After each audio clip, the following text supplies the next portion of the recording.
Channel online news story. तो दोस्तों, मैंने इस वीडियो में बताने जा रहे हैं रूस और यूक्रेन विवाद की पूरी कहानी।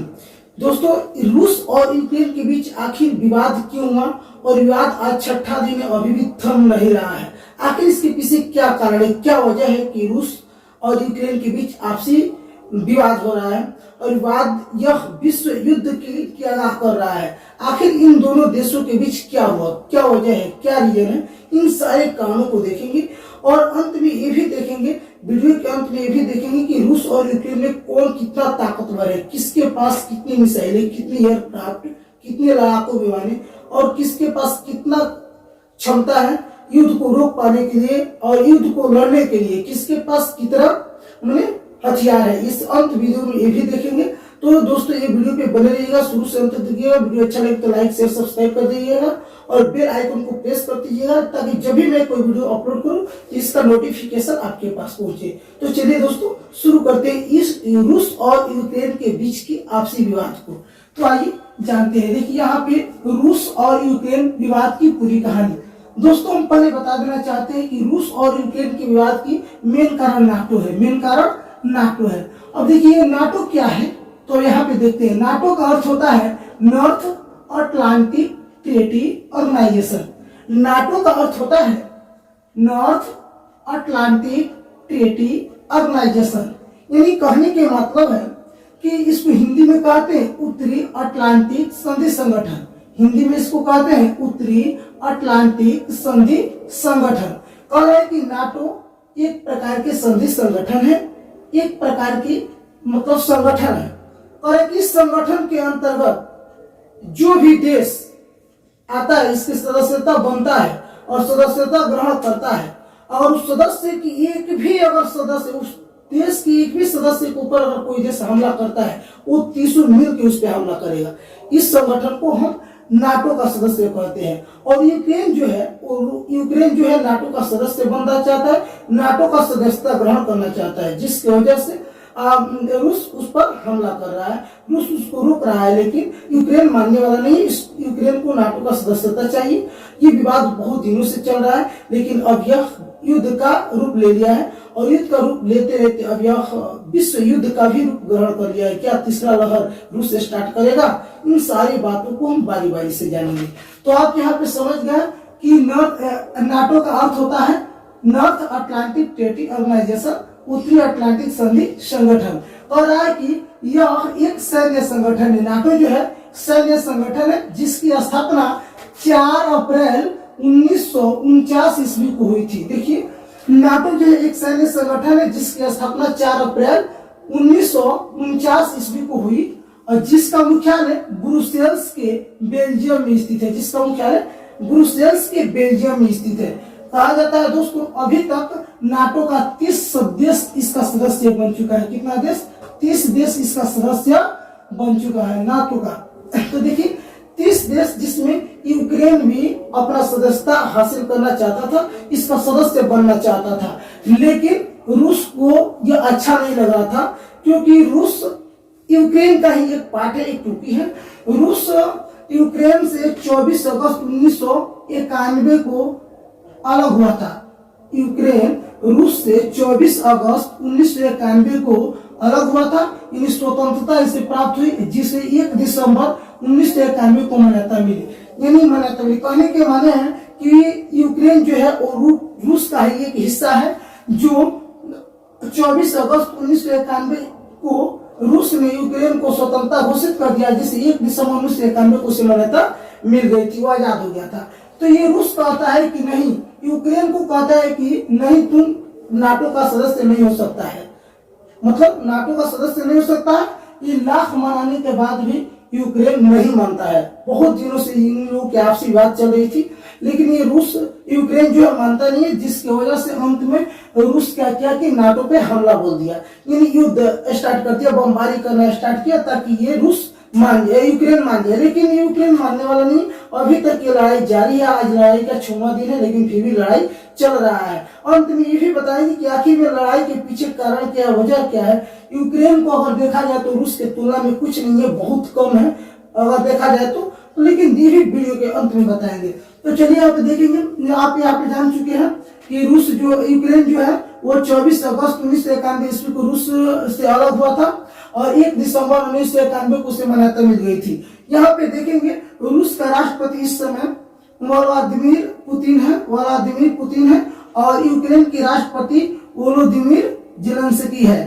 कह रहे कि रूस की राजधानी की ओर देखा जाए तो रूस की राजधानी मॉस्को है और यूक्रेन की राजधानी कीव है। इस समय कहा जाता है कि कीव में यानी रूस की जो सेना है कीव में आधा से अधिक अपने कब्जे में कर लिया है, यानी कीव पर भी चढ़ाई कर लिया है, यानी यूक्रेन के आधा से अधिक क्षेत्रों पे यानी उसका अधिकार हो गया है। किसका? रूस का अधिकार हो गया है। अब देखिए लड़ाई कब तक ये चलता है, क्या वास्तव में रूस यूक्रेन को अपने आप में मिला लेगा? तो देखिए वहां का राष्ट्रपति जो है वोलोदिमीर जेलेंस्की कितना सफल हो पाते हैं इस युद्ध में और इसकी राजधानी कीव है। और देखा जाए तो क्षेत्रफल की दृष्टि से रूस विश्व का पहला स्थान है, यानी कहा जाता है कि रूस का क्षेत्रफल 17 मिलियन यानी 17.13 मिलियन रूस का क्षेत्रफल है। इसको अगर ऐसे देखा जाए तो 170 लाख कुछ वर्ग किलोमीटर इसका क्षेत्रफल है। वहीं अगर यूक्रेन का क्षेत्रफल को देखेंगे तो 6,03,548 वर्ग किलोमीटर इसका क्षेत्रफल है। तो अगर ऐसे में देखा जाए तो रूस से यूक्रेन बहुत छोटा है। अगर देखा जाए ऐसे में तो जनसंख्या भी उससे छोटा होगा। तो आगे देखते हैं कि इसकी मुद्रा और रूस की मुद्रा को बात की तो रूस की मुद्रा को रूबेल कहते हैं, और इसको भारतीय 1 रूबेल बराबर भारतीय रुपया में अगर देखा जाए तो 0.71 भारतीय रुपया यानी 71 पैसा होता है। 1 रूबल बराबर 71 पैसा होता है, इसे याद रखना है। अगर देखा जाए यूक्रेन की रुपया को बात अगर मुद्रा को किया जाए तो यूक्रेनियाई रिविनिया कहा जाता है उसको, रिविनिया। तो अगर 1 रिविनिया बराबर होता है 2.5 रुपया यानी 2 रुपया 54 पैसा। इंडियन रुपीस हो जाएगा 2 रुपया 54 पैसा। अगर देखा जाए तो इस प्रकार अगर रूस को देखा जाए तो रूस यूक्रेन से बहुत ज्यादा ताकतवर है, यानी यूक्रेन रूस के आगे कुछ नहीं है। देखिए लड़ाई से कुछ मिलता नहीं है। अगर हम यही कहना चाहते हैं कि हमारे विचार से इन दोनों को आपस में बैठ के शांति प्रस्ताव रखना चाहिए और दोनों को समझ लेना चाहिए और जहां तक होगा वहां तक ये लड़ाई को, युद्ध को स्टॉप करना चाहिए, क्योंकि लड़ाई में दोनों की क्षति है। ये रूस का भी है और यूक्रेन का भी है। लड़ाई में क्या होता है कि मान के चलिए कि अर्थव्यवस्था गिर जाती है। अभी रूस का अर्थव्यवस्था, यूक्रेन की अर्थव्यवस्था बहुत गिर चुकी है। और इस तरह अगर देखा जाए तो लड़ाई क्या है, कोई चीज लड़ाई में कुछ नहीं मिलने वाला है। और ये दोनों संधि संगठन करता है, आपसी बैठक और सर्वसम्मति से फैसला लेने में ही होशियारी है, क्योंकि अर्थव्यवस्था गिर जाती है, महंगाई चरम पे आ जाता है और सारे बैंकों की दीवाला उड़ जाती हैं और जगह जगह भूखमरी की स्थिति उत्पन्न हो जाती है और देश कई साल पीछे चला जाता है। इसका परिणाम अगल बगल के देशों पे मिल जाता है, जैसे 1929 से आर्थिक संकट का हुआ था। तो ऐसे में संकट की स्थिति उत्पन्न हो जाएगी और ज्यादा दिनों तक अगर ये लड़ाई चलता है। अगर ये लड़ाई अगर विश्व युद्ध के अगर आने से देखा जाए तो बहुत ही भयानक होगा। विश्व युद्ध अगर हो जाएगा तो कई देश की आवागमन ठप हो जाएंगी, आयात निर्यात बंद हो जाएंगे और कई देश बेरोजगार हो जाएंगे, लोग भूखे मरेंगे और रोड पर उतर जाएंगे। तो लड़ाई कोई अच्छा चीज नहीं होती है। हमारे जहाँ तक सोच है, हमारे जहाँ तक ज्ञान है, वहां तक कहना चाहिए कि इन दोनों देशों को आपसे सहमति से संगठन से युद्ध पे विराम लगाना चाहिए ताकि तीसरा विश्व युद्ध स्टार्ट न हो। चलिए अगले एपिसोड में हम बताएंगे कि रूस और यूक्रेन में कौन ताकतवर है, किसके पास क्या क्या है, कितने दिन तक यूक्रेन रूस के आगे टिक सकता है, ये सारी वीडियो में आगे बताएंगे। इसके बाद फ्रेंड्स आगे देखेंगे कि रूस और यूक्रेन में कौन सबसे ज्यादा ताकतवर है। इनकी सैन्य ताकत को देखेंगे कि किसके पास कितनी सैन्य ताकत है और कौन कितना शक्तिशाली है। तो आइए देखते हैं दोस्तों सैन्य ताकत। यहाँ पे रूस है, यहाँ पे यूक्रेन है, यहाँ पे रूस है और यहाँ पे यूक्रेन है, यहाँ पे रूस है।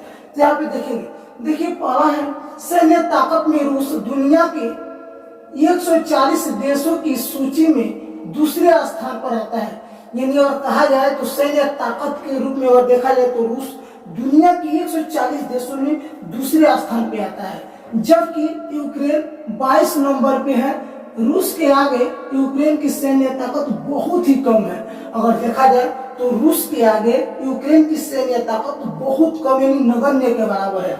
ये दूसरा टॉपिक को देखते हैं। दूसरा टॉपिक है रूस के पास दुनिया का सबसे विस्फोटक एंटी मिसाइल सिस्टम S-400 मौजूद है। रूस के पास दुनिया का सबसे विस्फोटक एंटी मिसाइल सिस्टम S-400 मौजूद है, जबकि यूक्रेन के पास नहीं है। जबकि यूक्रेन के पास ये नहीं है, नो के बराबर है। अब देखिए आगे देखते हैं।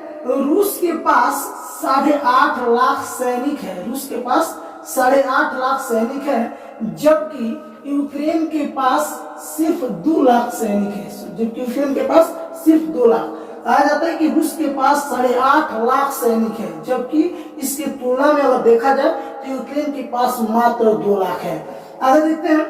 रूस के पास पैरामिलिट्री जवानों की संख्या 2.5 लाख है, जबकि यूक्रेन के पास 50,000। अगर पैरामिलिट्री में देखा जाए तो पैरामिलिट्री की संख्या में रूस 2.5 लाख, जबकि यूक्रेन के पास मात्र 50,000 पैरामिलिट्री के जवान है। अगर देखेंगे तो रूस के पास लगभग 4,173 एयरक्राफ्ट है, जबकि यूक्रेन के पास मात्र 318 एयरक्राफ्ट है। अगर एयरक्राफ्ट की बात किया जाए तो रूस के पास 4,173 है, तो वहीं अगर देखा जाए यूक्रेन के पास तो मात्र 318 एयरक्राफ्ट है। इसमें भी रूस बहुत कम है।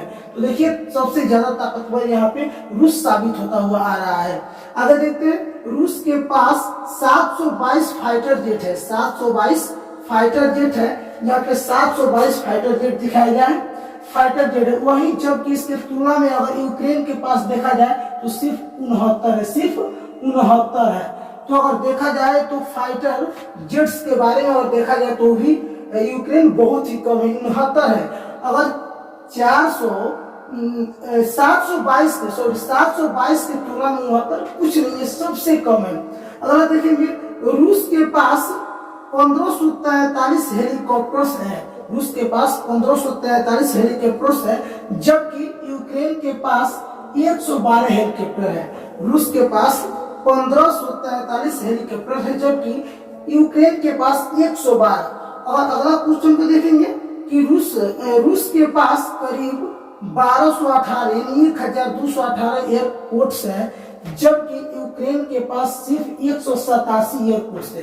यानी देखा जाए तो इस तुलना में अगर शक्ति का अंदाजा लगाया जाता है तो रूस के आगे यूक्रेन कुछ नहीं है। रूस के आगे यूक्रेन कुछ नहीं है, थोड़ा सा भी मजबूत नहीं है। अगर देखा जाए तो बहुत ज्यादा ताकतवर रूस है, लेकिन अभी भी रूस अड़ा हुआ है। अभी भी यूक्रेन के सामने, रूस के सामने यूक्रेन अभी भी डटा हुआ है। वही सबसे बड़ा मतलब वो कहा जाएगा, वही सबसे बड़ा बाहुबली कहा जाएगा कि यूक्रेन अभी भी रूस के सामने अड़ा हुआ है। अगर तुलना किया जाए, यहाँ पे दिखा रहे हैं सरासरी, यहाँ पे सभी चीजें दिखाया जा रहा है कि कौन कितना ताकतवर है।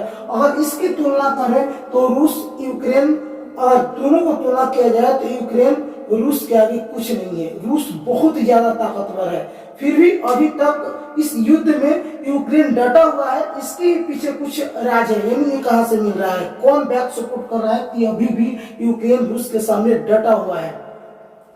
तो रह गया बात कहीं ना कहीं ये अभी लड़ाई चलेगा, अभी कितना दिन चलेगा इसका कोई ठिकाना नहीं, क्योंकि दोनों देश आपसी समझौता के लिए राजी नहीं है, आपसी बैठक के लिए राजी नहीं है। तो अभी देखिए युद्ध कितना दिनों तक चलता है और इसका परिणाम क्या मिलेगा, क्या होगा, आगे देखा जाएगा। जैसे जैसे ऐसे ही लेटेस्ट न्यूज हमारे पास आएंगे, अपडेट आएंगे, वैसे आपको बताया जाएगा। अभी तो देखा जाए तो यूक्रेन पे रूस भारी पड़ रहा है। अभी यूक्रेन भी हटने का नाम नहीं ले रहा है, समझौता करने पर राजी नहीं है। आगे कितना दिनों तक युद्ध चलेगा इसके बारे में आगे वाले वीडियो में बताया जाएगा। दोस्तों ये वीडियो अगर अच्छा लगे, ये जानकारी अच्छा लगे तो वीडियो को लाइक कर देना और चैनल को सब्सक्राइब कर देना, बेल आइकन को प्रेस कर देना, ताकि जब भी मैं ऐसे कोई वीडियो अपलोड करूं तो इसका नोटिफिकेशन आपके पास पहुंचे। जय हिंद दोस्तों, फिर मिलेंगे अगले वीडियो में।